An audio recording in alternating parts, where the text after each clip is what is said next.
Don't look at me that way. Vince, if you would just calm down. Calm down! Calm down! Any place, anytime, with anybody. Disclaimer. We do highly respect the WWE, we respect what they do, and they've got a very good product. But we feel that over the last, probably more than 5, since about 2006. Yeah, the PG era. Yeah, the peak of the PG era. We won't blame it all on John Cena. I mean, it's in fact, don't hate the player, hate the game. Yes. It isn't really his fault. It's it's not the voices anymore. So someone's got to speak for our generation. So me and Andy are going to do it. Yeah, I mean, do you just watch WWE sometimes and just think, creative have just gone downhill? Natalia was telling us earlier today that they did hot yoga. We are going to be a weekly review show. We're going to be reviewing Raw. We're going to have things we liked, things we didn't like. I'm writing our own personal letters to Vince McMahon about what we want to happen, And what we don't want. and what we don't want. Of course. So we'll start with last week's Raw. Fantastic. It was good. I Yes. mean, they were in Chicago, good crowd anyway. Yeah. But you've got Christian came back, which Yeah. was a surprise. You know, even people like ourselves who know a lot of what's going on, we didn't even know that he was going to come back. Yeah. RVD's been announced for Money in the Bank. Yeah. I mean, he was a bit hazy in TNA, but let's face it, it's RVD. I know. You can't not be excited.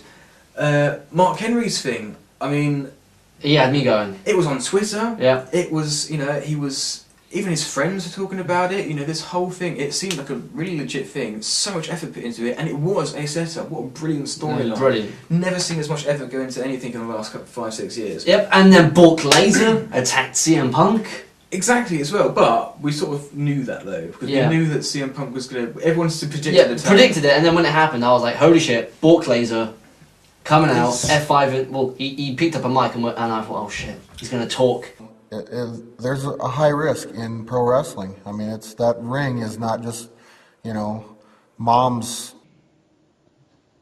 California king-size bed with some Baylor twine going around it. I mean, it's... There's a reason why he doesn't talk, Carl. There's a reason Okay, he doesn't talk. I tend to agree with you on that. There is a reason why he doesn't talk. The main things of Raw this week, we had Daniel Bryan and Randy Orton feuding. Interesting, which they turned into a storyline. Clever idea. So that could probably They get have a match. The first thing is they have a match. They get the double disqualification because they're getting a bit rowdy. Yeah, it's actually, for those who don't know, Daniel Bryan actually sustained a concussion during the match last week, to which why they had a rematch. Obviously, we and didn't then see that. not only that, Daniel Bryan got the clean win, Yeah, which I like because it's showing that Bryan is getting the push. He's getting the push that he deserves. He's going to get pushed, but what's going to happen to Kane? Again, he's going to drop down into his mid-card, sort of doing the same thing. He's doing the same thing as Big Show's done. It's the dreaded circle a lot of people get caught in.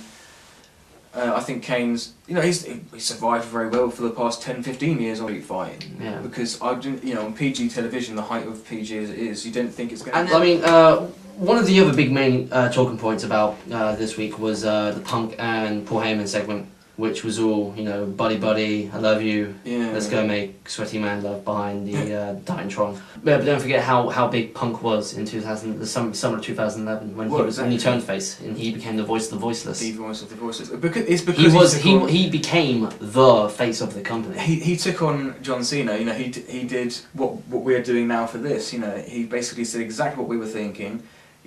Everyone our age he would say his pipe bomb, and everyone agreed. It's like, yes, finally someone speaking for us. Then he turned heel, joined Heyman, and all went to shit really. But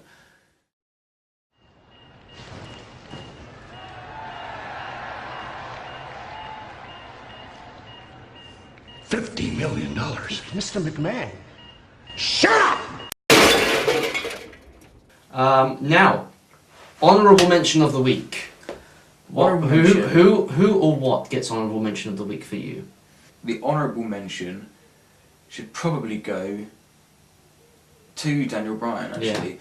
Because he sustained a concussion, didn't get to finish his match the way he wanted to, and the way that during 1 week they sort of switched it into a storyline and, got it online, got people tweeting about it, And then it came round to this week's Raw, and people knew, people got it. So I think the honourable mention should go to him this week. Yeah, honourable mention to Daniel Bryan. Bryan. Dishonourable mention. Who or what has disappointed you this week? Dishonourable mention. Can I just say, dishonourable mention. Great Carly. Really? Oh, I don't know. He actually bent his knee. Well, Ryback bent it for him, but but I think he should go to Ryback. The dishonourable mention should go to Ryback because it's exactly what I said was going to happen. It's the Ryback comes in. He's this big, scary guy, big, muscly guy. Comes in his face, the Feed Me More thing. Everyone loves him. He gets shoved straight into the title picture, and then as soon as he loses that title picture, he gets forgotten about. It's Sheamus storyline. It's Nathan Jones when he first came in. Alright, okay, how about this? How about we compromise? Dishonourable mention goes to the Great Khali Ryback match. There we go, that makes sense. Because they were both in that match, and the dishonourable mention is that match, I think. Both participants. Why don't you tell the entire world that I said they could go to hell? Thank you. Thank you. Bazinga! Letters of the week.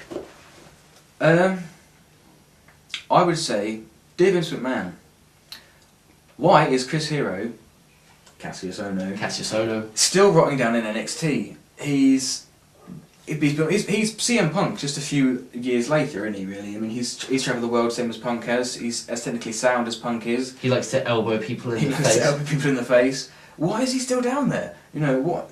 They bring up the Wyatt family. Yeah, okay, good storyline, but come on, he deserves to be on. Even if it's not Raw, even if it's not Prime Raw, put him on SmackDown. Right. Dear Vince McMahon, when are the Primetime Bummers going to just come out and admit their man love for each other?